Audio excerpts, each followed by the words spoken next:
The Open Window by Saki. "My aunt will be down presently, Mr. Nuttall," said a very self-possessed young lady of 15. "In the meantime, you must try and put up with me." Frampton Nuttall endeavoured to say the correct something which should duly flatter the niece of the moment, without unduly discounting the aunt that was to come. Privately, he doubted more than ever whether these formal visits on a succession of total strangers would do much towards helping the nerve cure which he was supposed to be undergoing. "I know how it will be," his sister had said when he was preparing to migrate to this rural retreat.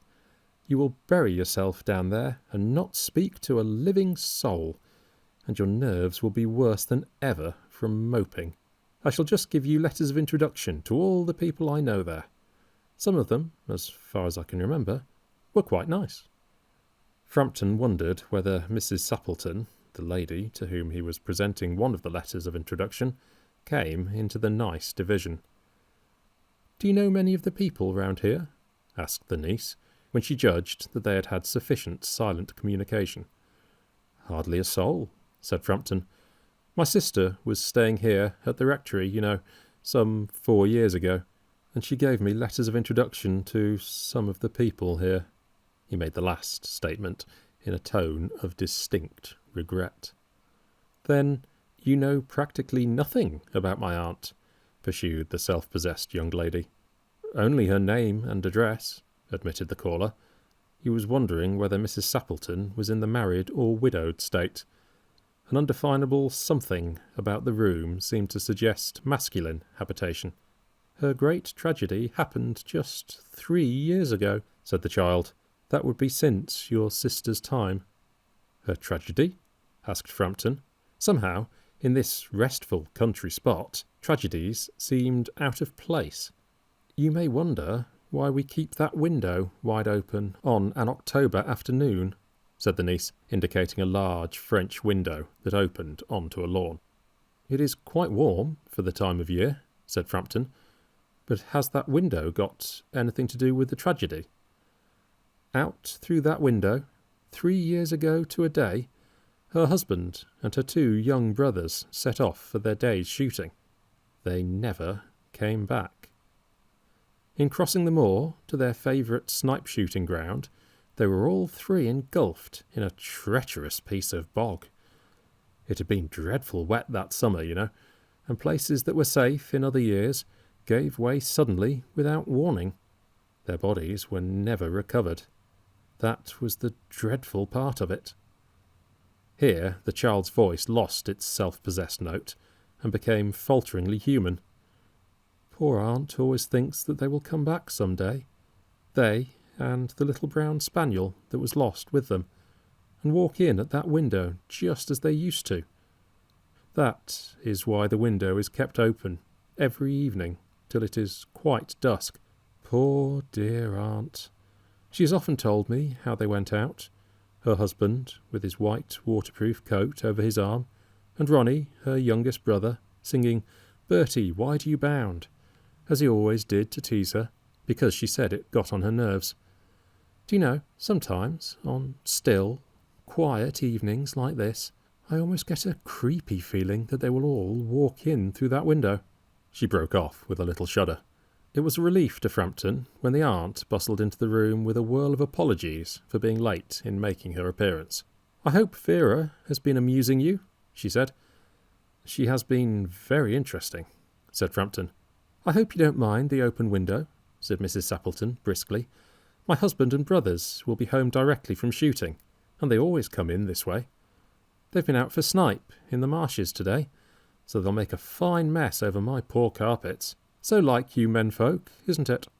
She rattled on cheerfully about the shooting and the scarcity of birds, and the prospects for duck in the winter. To Frampton, it was all purely horrible. He made a desperate, but only partially successful effort to turn the talk onto a less ghastly topic. He was conscious that his hostess was giving him only a fragment of her attention, and her eyes were constantly straying past him to the open window and the lawn beyond. It was certainly an unfortunate coincidence that he should have paid his visit on this tragic anniversary.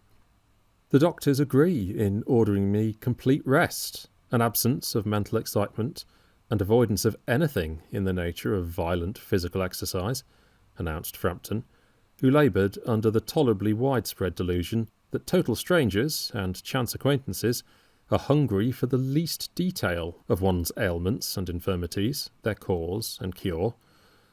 On the matter of diet, they are not so much in agreement, he continued. No, said Mrs. Appleton, in a voice which only replaced a yawn at the last moment. Then she suddenly brightened into alert attention, but not to what Frampton was saying. Here they are at last, she cried, just in time for tea, and don't they look as if they were muddy up to the eyes? Frampton shivered slightly and turned towards the niece with a look intended to convey sympathetic comprehension. The child was staring out through the open window with dazed horror in her eyes. In a chill shock of nameless fear, Frampton swung round in his seat and looked in the same direction. In the deepening twilight, 3 figures were walking across the lawn towards the window.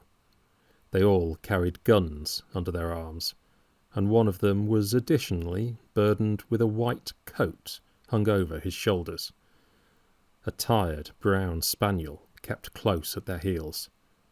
Noiselessly they neared the house, and then a hoarse young voice chanted out of the dusk, "I said, Bertie, why do you bound?"